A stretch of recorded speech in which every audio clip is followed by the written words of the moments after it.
you ready, kids? Aye, aye, Captain! I can't hear you. Oh!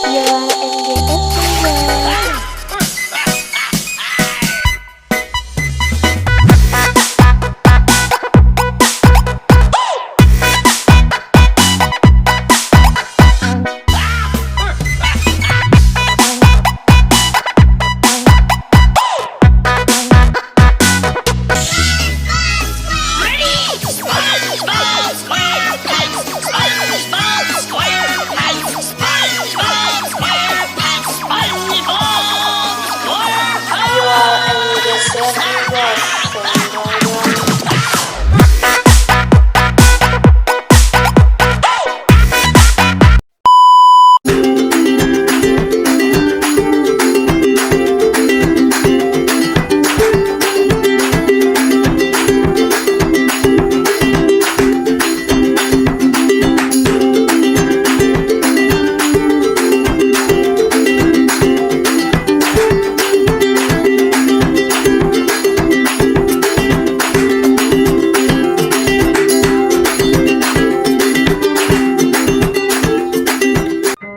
Di dalamnya berisi tentang penjelasan dan pengertian siklus hidrologi itu apa, kemudian komponen-komponen dari siklus hidrologi, kemudian macam-macam siklus hidrologi, identifikasi aktivitas manusia dan perubahan siklus hidrologi.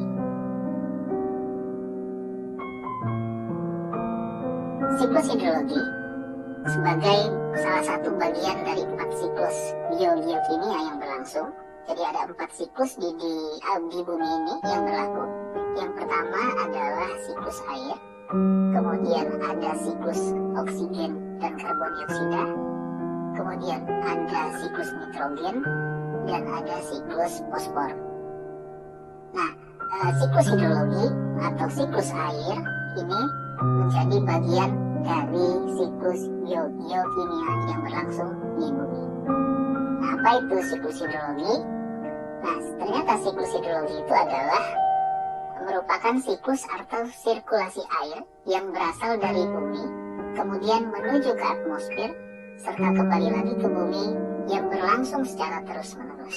Jadi perputaran pergerakan air dari bumi ke atmosfer, kemudian turun kembali ke bumi. Ya, ini berlangsung secara terus-menerus.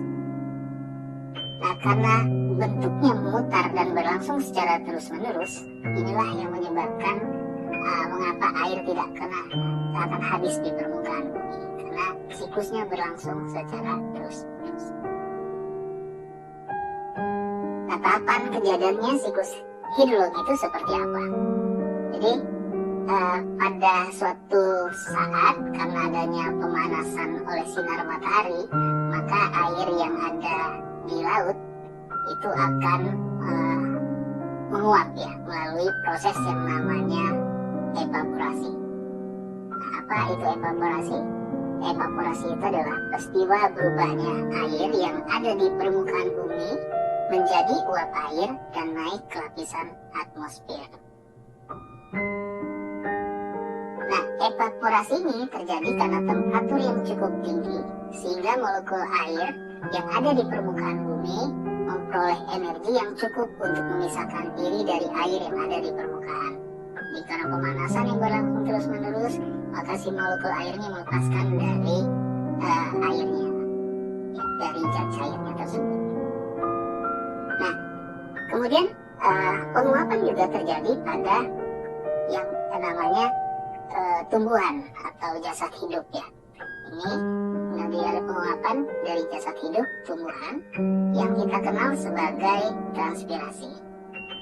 Jadi pengertiannya transpirasi itu adalah penguapan ya, tapi penguapannya ini terjadi dari jaringan hidup ya, berupa tanaman yang terletak di atas tanah. Nah, proses transpirasi ini terjadi akibat penguapan air tanah yang diserap akar tumbuhan, kemudian dialirkan melalui batang hingga sampai ke permukaan daun, lalu menguap ke atmosfer. Nah, faktor yang mempengaruhi transpirasi itu adalah, yang utama itu adalah suhu, kemudian pergerakan angin, kelembapan udara, kemudian kelembapan tanah, dan jenis tanaman.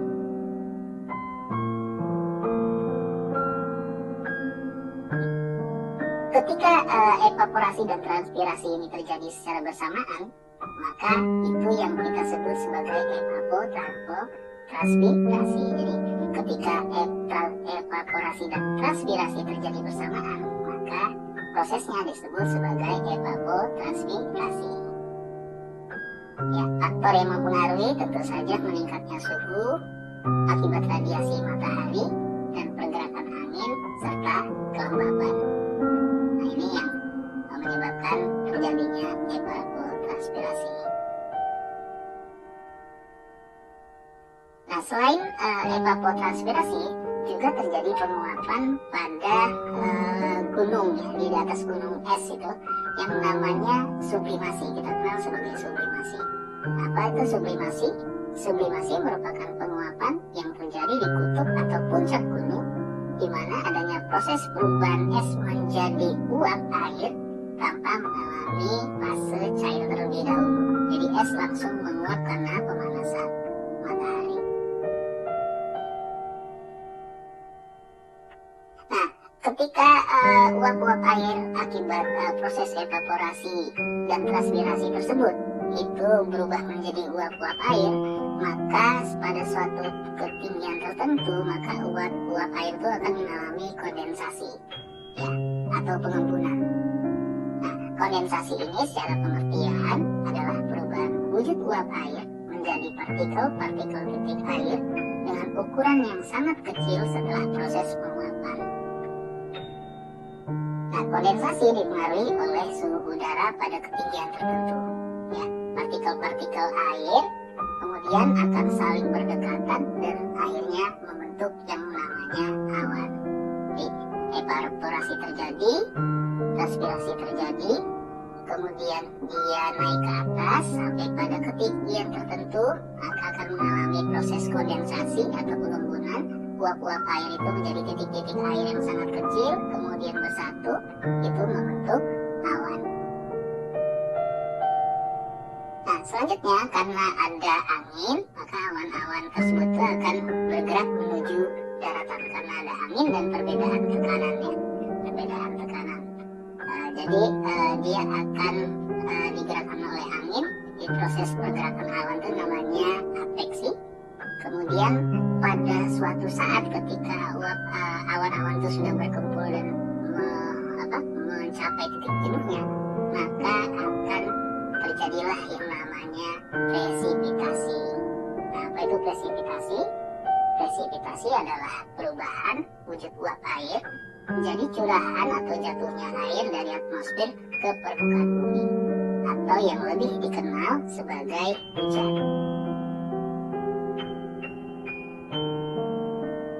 Nah, ketika presipitasi terjadi di daratan, maka awan akan menghasil curahan berupa air, yaitu hujan. Tapi kalau misalnya presipitasinya terjadi di dataran tinggi dengan tekanan udara yang rendah, seperti puncak gunung, maka awan akan menghasilkan curahan dalam bentuk salju atau es. Nah, akibat presipitasi atau hujan tadi, maka sebagian air yang jatuh di permukaan bumi itu akan terinfiltrasi. Infiltrasi itu apa? Infiltrasi itu adalah proses masuknya butir-butir air hujan yang jatuh ke permukaan bumi ke dalam tanah melalui pori-pori tanahnya tersebut. Jadi ini infiltrasi, dan infiltrasi itu sebagian ada yang mengalir sebagai aliran air tanah yang disebut perkolasi, kemudian ada bagian yang terus menjadi cadangan air tanah atau ground water table. Ya. Jadi ada infiltrasi, hujan turun dia akan menyusup ke dalam tanah. Tapi ada sebagian lagi yang mengalir sebagai aliran permukaan atau yang disebut runoff ya. Runoff ini bisa jadi pada akhirnya akan mengalir ke drainase-drainase alam, yaitu sungai, kemudian akan masuk ke laut kembali.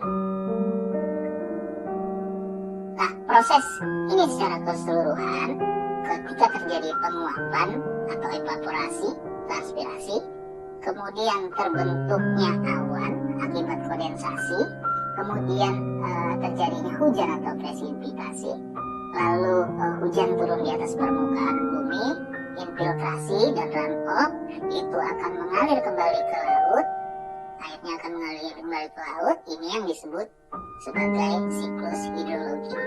Dan siklus atau daur hidrologi ini akan berlangsung secara terus-menerus.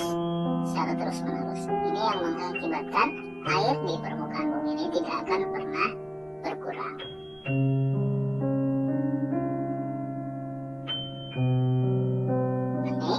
Ini adalah gambaran secara umum, ya. Jadi ada penguapan semuanya dari laut, kemudian dari vegetasi, kemudian dari sungai, dari soil atau tanah, kemudian ada transpirasi dari tumbuhan, dia terjadi proses penguapan, kemudian penguapan itu menghasilkan awan akibat kondensasi, awan ditiup angin ke daratan, kemudian pada titik jenuh tertentu dia akan turun sebagai hujan dia akan sebagian akan menjadi aliran permukaan yang akan menuju ke laut, sebagian lagi akan masuk ke dalam tanah sebagai groundwater table, dan sebagian lagi akan menjadi aliran air tanah atau perkolasi.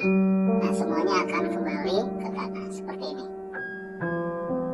Nah, kemudian kita akan melihat jenis-jenis siklus hidrologi. Siklus hidrologi secara umum dibagi menjadi 3, yaitu siklus hidrologi pendek. Ini biasanya disebut siklus hidrologi wilayah lautan, karena dia terjadinya hanya di wilayah lautan. Nah, proses siklus hidrologi pendek ini seperti apa? Yang pertama adalah terjadi evaporasi di lautan atau penguapan di lautan.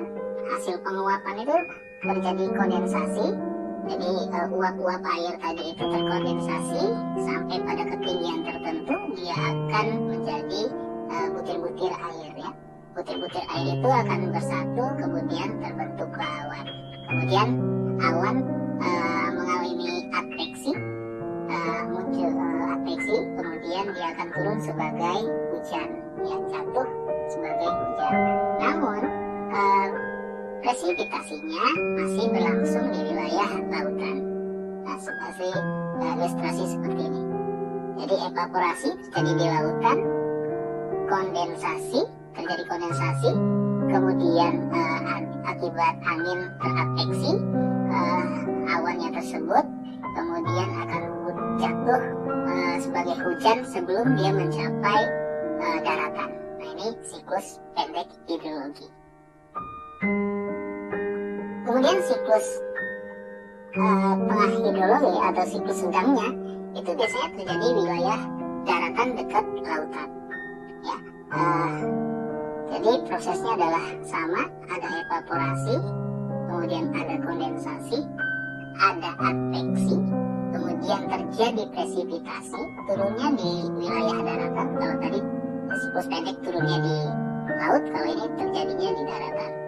Nah, kemudian air mengalir sebagai runoff dan infiltrasi, seperti gambar di samping ini.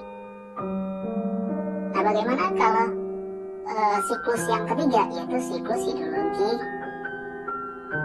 namanya siklus hidrologi panjang, ya. Ini biasanya terjadi di wilayah pegunungan, ya. Prosesnya adalah persis sama, ada evaporasi, jadi dari lautan, juga dari tanaman hidup, ya, tanaman, kemudian ada sublimasi, terkondensasi, kemudian dia teradveksi, kemudian jatuh sebagai hujan, tapi bukan dalam bentuk curahan air, melainkan curahan salju ataupun es, ya. Ini kemudian es atau salju itu berubah menjadi terakumulasi menjadi gletser, dan gletser itu akan mencair, kemudian dia mengalir sebagai air masuk ke aliran-aliran sungai. Ya, proses ini akan sangat panjang seperti ini. Jadi terjadi perbedaannya kalau di siklus yang sedang itu terjadi hujan dalam bentuk butiran air, tapi kalau siklus hidrologi panjang itu terjadi dalam bentuk presipitasinya terjadi dalam bentuk salju atau es.